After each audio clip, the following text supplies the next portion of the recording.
Okay, magabi ka na tong tanan mga kaigsunan diha sa Ginoo, no? Nini nga kagabion, aniya na sa bago i-share diha kaninyo, no? Kung kini indot kayo, matulun-anon kayo, no? Nga kining nahitabo nga gisugid ni Apostol Paul sa dihang nakig-away siya. So pag-ingon niya nga sa 2 Timothy 4:7 and 8, ingon siya nga, I have a good fight. I have finished my course. I have kept the faith. Huwag niya anang higayon na mga kaigsunan. Ni kuana no kanang miingon siya. Henceforth there is laid up for me a crown of righteousness. No? So nakadawat na siya og kining gitawag na to og kining purong-purong sa pagkamatarong. So number 1, the incorruptible crown, the crown of self-control. Muna primero nga madawat na to. Sa 5 ka crown na nga nahitala diri sa balaang kasulatan. 1 Corinthians 9:25. Nagaingon dito. Now they do it to obtain a corruptible crown, but we an incorruptible. Samtang sa laing bahin, mabasa na to sa Galatia, the fruit of the Spirit is temperance. So, muna ang mahitabo mga kaigsuunan. The incorruptible crown is given to believers who exercise self-control and discipline in their Christian life. No? Sama sa atleta, no? Kining magdudula nga nagdisiplina siya sa iyahang kaugalingon. Kaugalingon niyang lawas aron mo daog ang Kristohanon kinahanglang magpuyo nga balaan, matinud-anon hangtod sa katapusan. Okay. Ikaduha, the crown of rejoicing. Soul winners ni siya mga igsuon. No? Kaning mabasa na to sa Thessalonica, 1 Thessalonians 2:19-20. King James Version yan. For what is our hope or joy? A crown of rejoicing are not even ye in the presence of our Lord Jesus Christ. Buti po sa mo nga this crown is those for those who faithfully share the gospel and bring people to Christ. Ang kalipay sa magtotoo mao ang pagpakita sa mga kalagnaw na luwas pinaagi sa ebanghelyo or sa maayong balita. Samtang sa Proverbs no atong mabasa dito sa 11:30, he that winneth soul is wise. Ang katong nagmadaogon nga kalag, maalamon is wise. No? So, kana nga crown kung ato kanang makuha, pinaagi lamang sa kining paglahutay sa atong pagpangalagan. Ikatulo nga crown, muna gimension na Apostol Pablo, no? Sa 2 Timoteo 4:8, the crown of righteousness, kining purong-purong sa pagkamatarong. The Lord shall give me at that day unto all them also that love is appearing. No, buti pa sabot nga ang kitang mga Kristohano magakalipay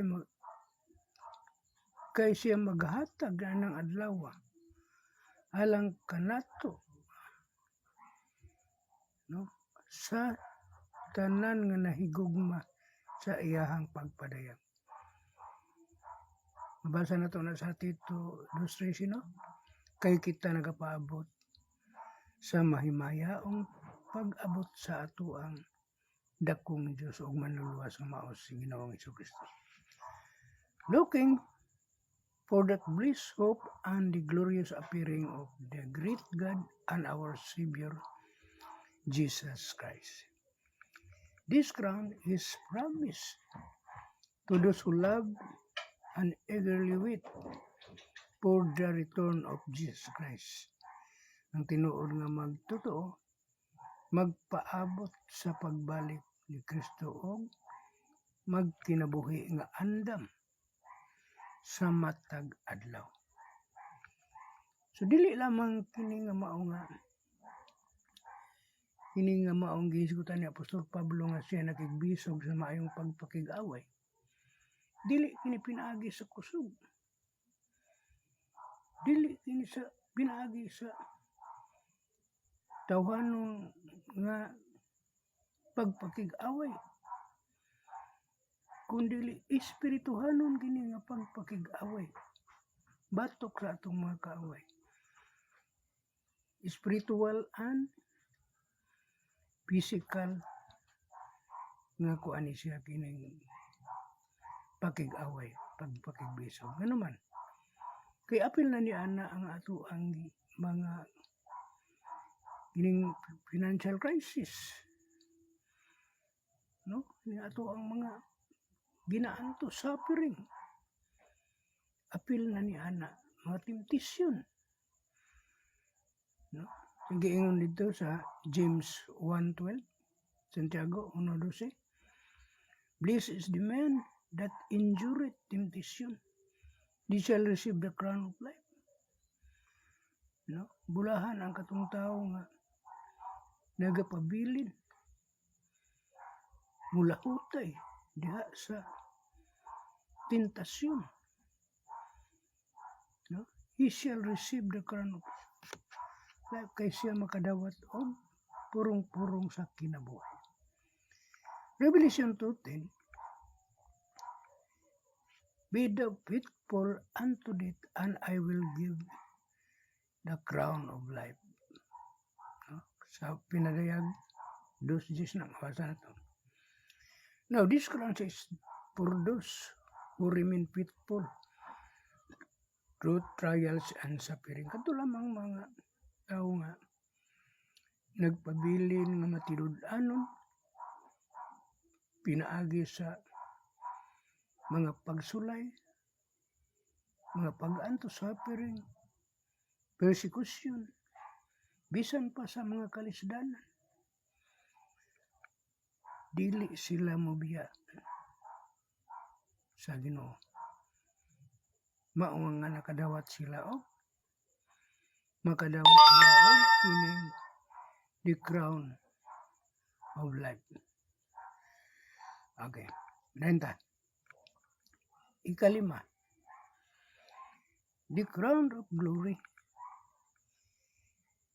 When the chief shepherd sa 1 Peter, mabasa na ito. 1 Peter 2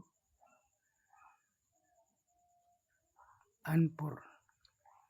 When the chief shepherd shall appear, he shall receive a crown of glory that fadeth not away. No?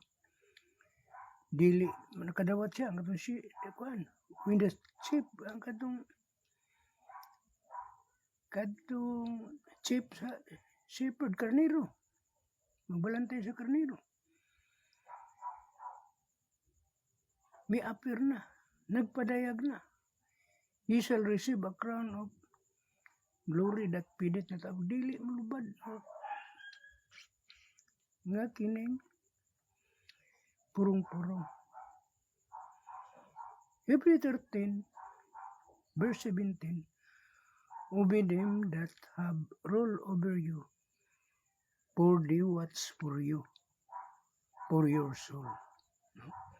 This crown is especially promised to faithful shepherd. Sa mga faithful shepherd, mga karniro nga matinud-anon.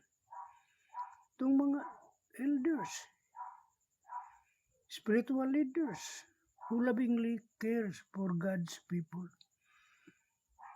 Ang mga leader nga matinud-anon diha sa pag-atiman sa panon sa Dios, pagadunggan sa Ginoo ug hatagan sa crown of glory. Kining purong-purong sa pagkamadaogon. Revelation 14 and to 11, the 4 and 20 elders fall down before him, and they cast their crowns before the throne. The greatest purpose of receiving this crown is not for our own glory, but to honor Christ. No? Magpasabot, ang tanan natong ganti o korona or crown, ihatag nato balik kang Jesus Christ isip pagdaig o pagpasalamat kay siya ang takos sa tanan. No? Himaya sa tanan, himaya og dungog. So, ang maong bersikulo nga itong gitunaan kung nag-challenge ka na to, matag-usa ka na to,